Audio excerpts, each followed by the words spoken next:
Bonjour à tous, c'est Segmentation Pro. Aujourd'hui, on va faire le tuto, donc le deuxième tuto sur le dual boot. Donc c'est un dual boot, on va faire un dual boot Ubuntu 14.10 Windows 7 édition professionnelle. Donc sur un ordi d'un collègue que je salue qui m'a prêté son ordi donc pour que je réalise ce tuto et que par la même occasion je lui fasse ce dual boot. Donc son ordi est un des premiers ordi en Windows 8, donc avec l'interface UEFI. Donc je vais vous montrer comment on contourne un peu l'UEFI quand on n'a pas accès directement au BIOS en fait. C'est le problème de Windows 8. Donc on va lui virer Windows 8 vu que enfin, moi je déteste ça et je crois que je ne suis pas le seul. Donc on va mettre Windows 7 à la place. Donc la première chose à faire, on va d'abord installer Ubuntu, puis Windows. Donc tous les tutos généralement vous conseilleront l'inverse. Moi je vous conseille ça parce que je sais que ça marche. Alors que l'autre méthode ne marche pas toujours, j'ai eu certains problèmes avec. Donc la première chose à faire c'est d'avoir une clé. Donc moi j'utilise une clé de 8 Go sur laquelle on va pouvoir booter. Alors cette clé, la première chose donc c'est de la formater. Donc moi elle avait déjà servi à une installation. Donc je vous fais tout en direct. Donc voilà, je restaure les paramètres par défaut et je démarre le formatage. Je sais pas si oui, vous avez dû bien voir. Donc en dessous là vous avez un bouton démarrer en fait, hein. Une fois le formatage terminé, vous allez pouvoir lancer donc les logiciels qui vont vous permettre de créer votre clé bootable, c'est-à-dire ici UnetBootin. Donc UnetBootin disponible normalement si on vous rendez sur les forums de Ubuntu et vous le verrez, vous vous munissez aussi d'une ISO Ubuntu, donc ici Ubuntu 14.10 disponible évidemment sur le site officiel d'Ubuntu. Donc vous lancez votre logiciel, il va vous demander de sélectionner donc votre ISO. Alors je vais vous le mettre au centre parce que j'utilise un caméscope en fait, donc vu que c'est une installation, je ne peux pas utiliser des logiciels de screencast. Donc si ça pointille un peu sur l'écran, bah, j'en suis désolé, mais c'est comme ça. Au moins avec ce tuto ça marchera. Donc vous sélectionnez disque image ici, donc une image disque. Vous allez la chercher à son emplacement, donc ici dans le bureau, mon ISO d'Ubuntu 14.10. Vous sélectionnez bien votre clé USB que vous venez de formater, donc ici c'est la H, et vous lancez. Donc vu que c'est une installation, ça va prendre beaucoup de temps, je vais couper donc certaines scènes pour mettre l'essentiel, et vraiment pas à pas, donc tout ce genre de transition avec des chargements ainsi de suite, je ne vais pas les mettre, donc on se retrouve à la fin de la création de la clé bootable.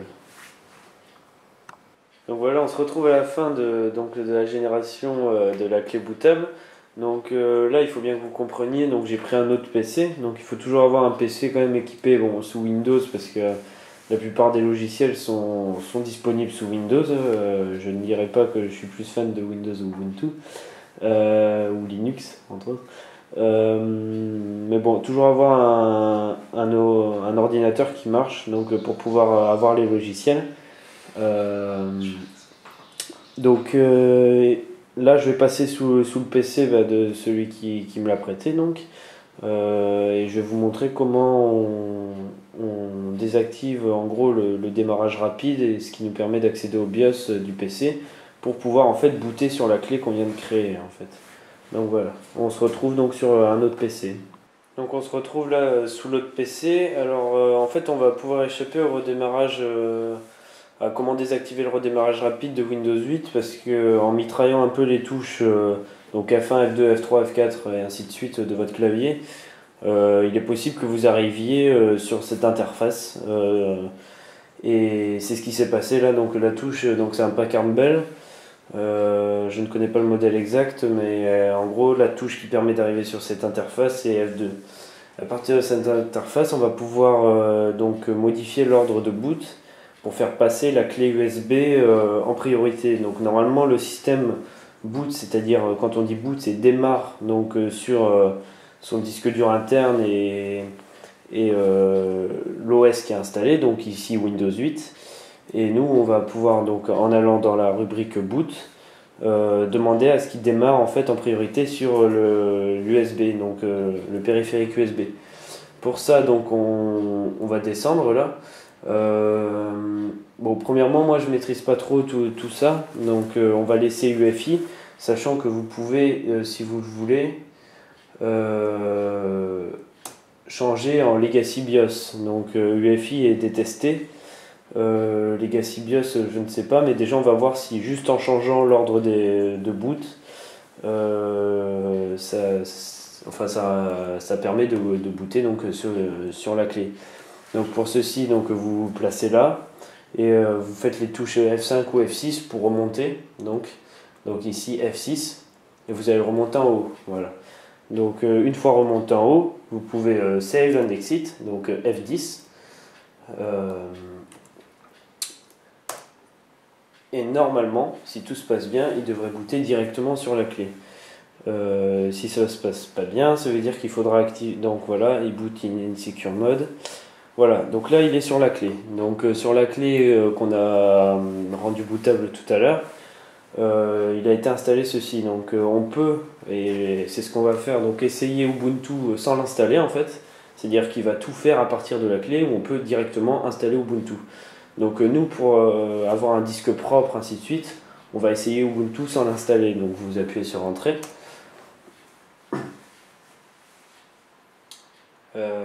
Là, je ne sais plus l'interface qui va envoyer, mais en gros, on va arriver à un moment sur le bureau d'Ubuntu 14.10. Et sur ce bureau, on va pouvoir accéder à Gparted. Donc c'est un outil de partition. On va pouvoir partitionner notre disque et donc virer tout ce qu'il y avait de Windows pour faire une installation propre d'Ubuntu. Puis on va repasser donc sous Windows, on va installer Windows et on repassera sous Ubuntu pour finir toute la configuration. Donc voilà, là il charge Ubuntu, il va démarrer, il va tout démarrer. Vous allez arriver sur une interface où il y a déjà pas mal de trucs installés. Hein. C'est vraiment, vous pouvez vraiment tester Ubuntu directement à partir de la clé. Il y en a même qui, plutôt qu'un dual boot, se servent d'une clé donc, et installent leur OS directement sur la clé ou le disque dur. Donc on se retrouve une fois que le bureau sera totalement installé. Ah bah ça va pas tarder apparemment. Donc on attend juste un peu le chargement. On va essayer de faire une vidéo pas trop longue, même si ça va être difficile vu que c'est tout un truc d'installation. Donc voilà, donc je vais tout configurer, je vais vous mettre donc Gparted en place et ainsi de suite pour gagner du temps. Et donc on se retrouve après. Donc là, comme vous le voyez, il a lancé l'interface d'Ubuntu à partir de la clé. Donc voilà, là on est sous l'interface Ubuntu. On va devoir donc tout repartitionner. Alors il y a un outil qui est très bien qui s'appelle Gparted, donc qui est déjà inclus dans la version d'essai d'Ubuntu donc qu'on vient de lancer. Alors pour faire ceci, vous faites CTRL-ALT-T pour voir un terminal en fait. Et là vous allez voir en fait votre clavier est en QWERTY, d'accord, au lieu d'être en AZERTY. Pour y remédier, vous tapez la commande 7xbmap. Oula. Ouais, tab, ou sinon 7x, non pardon, K et tab, donc il vous génère à la fin, FR pour mettre le clavier en français, donc c'est temporaire et ça vous permettra donc de travailler plus efficacement sur le peu de choses qu'on a à faire. Donc ensuite vous tapez la commande sudo Gparted, donc pour lancer le fameux, alors je sais pas si on voit bien, donc je vais vous déplacer ça. Et donc les deux commandes à taper, donc la première, donc je vais zoomer, comme j'ai dit j'utilise un caméscope, hein, donc il faut être un peu indulgent parce que pour une... donc là ça va faire très mal aux yeux, il y a des pointillés un peu partout d'après ce que je vois. Donc la première, 7xkbmap.fr vous met le clavier en mode français, la deuxième va vous ouvrir donc l'outil de partitionnage de votre disque. Donc voici, il vous l'ouvre sur le côté là. Je vais le passer au milieu aussi, donc on va beaucoup jouer avec la caméra donc pour que vous puissiez voir au mieux. Donc voilà, là c'est pas mal. Donc là il y en a qui vont gueuler, il y en a qui n'ont pas du tout aimé. Bon, son ordi a 3 ans, il est plus sous garantie, etc. Donc j'ai vu avec lui, on a décidé de tout supprimer comme j'ai fait déjà sur mon ordi et sur l'ordi sur un autre ordi que j'avais eu. Donc on va vraiment tout supprimer, repartir sur un truc donc avec seulement 4 ou 5 partitions et pas plus pour Windows et Ubuntu. Alors pour supprimer sous Gparted c'est très simple, donc je sais que ça va pas plaire à certains. Hein. Donc voilà, delete the select partition et on supprime tout. Alors c'est facile et c'est efficace.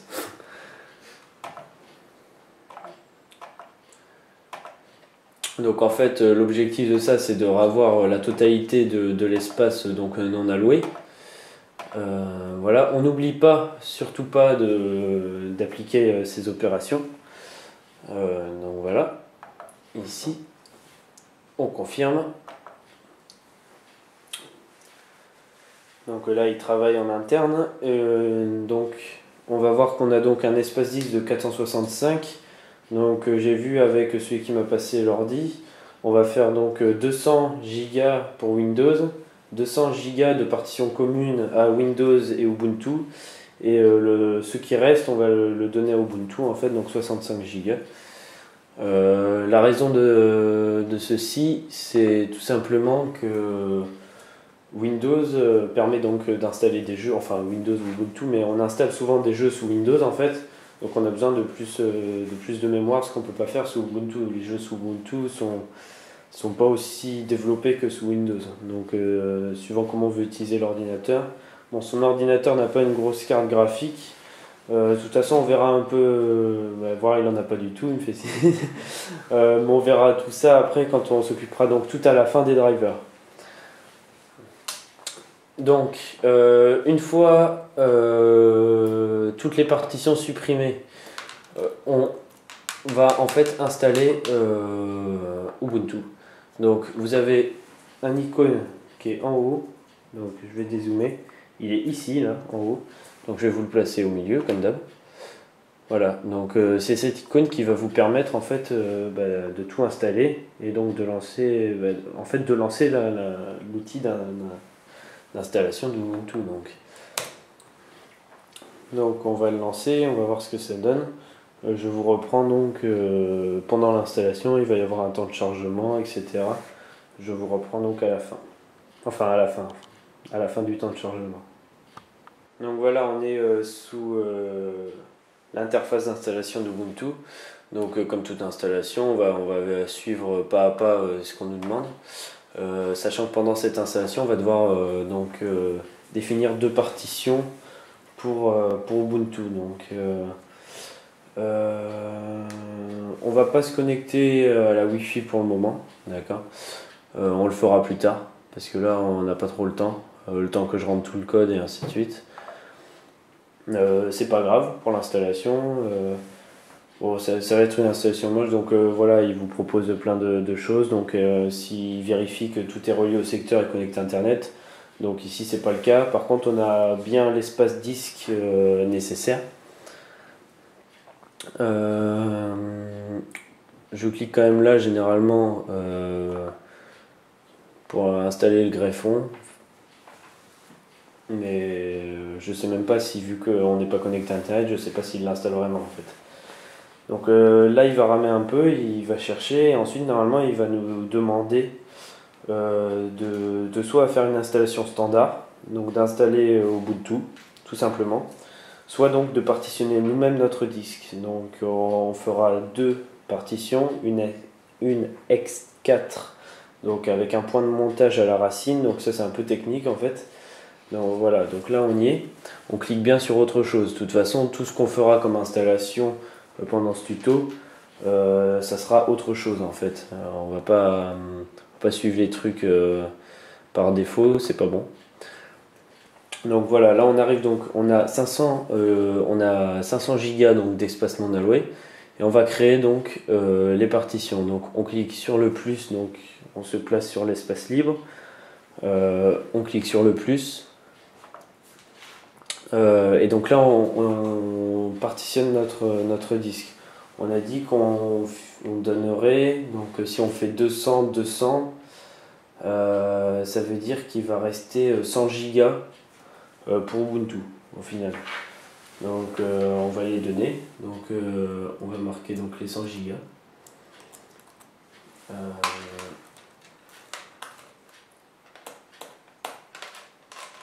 donc 100 000, ça correspond à 100 000. On va créer ça en partition logique. On va tout créer en logique.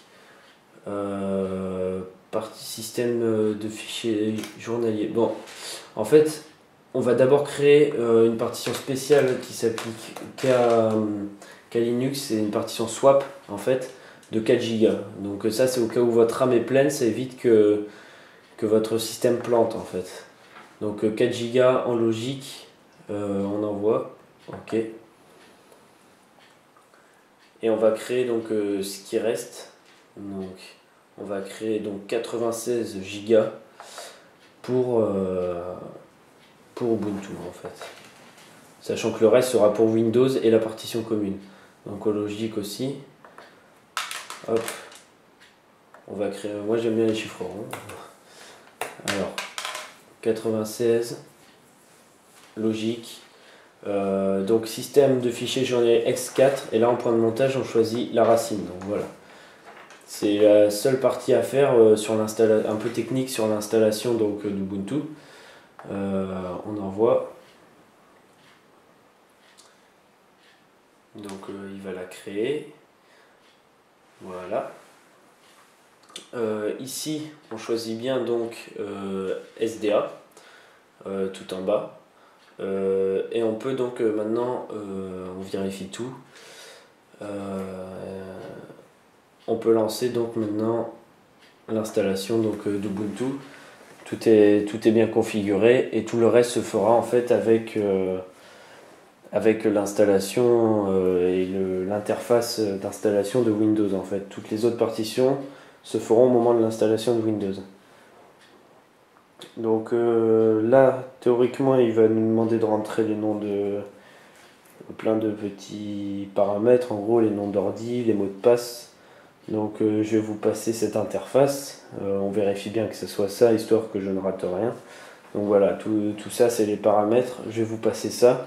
Et donc on se reprend à la fin de l'installation d'Ubuntu. Donc là vous suivez juste ce qui est indiqué. Il n'y a rien de technique, il n'y a qu'à suivre ce qui est marqué, rentrer vos mots de passe, votre nom de PC. Je vous conseille de garder votre nom de PC entre Windows et Ubuntu, que ce soit le même, ça sera plus facile pour vous. Donc voilà, tout de suite. Donc voilà, enfin comme tout à l'heure, donc j'ai relancé l'ordinateur, j'ai appuyé sur F2, donc c'est la touche sur cet ordinateur pour accéder au BIOS. On va aller dans Boot, et en fait là on va désactiver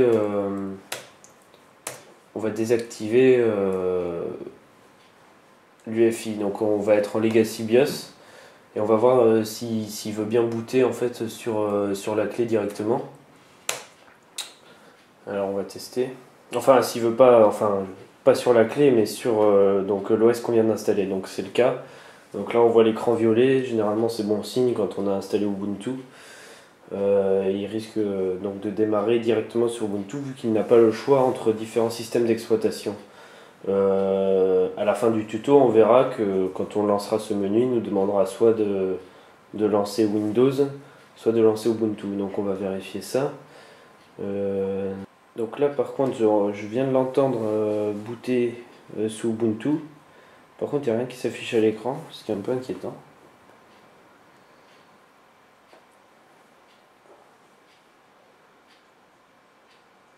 On va le laisser chercher.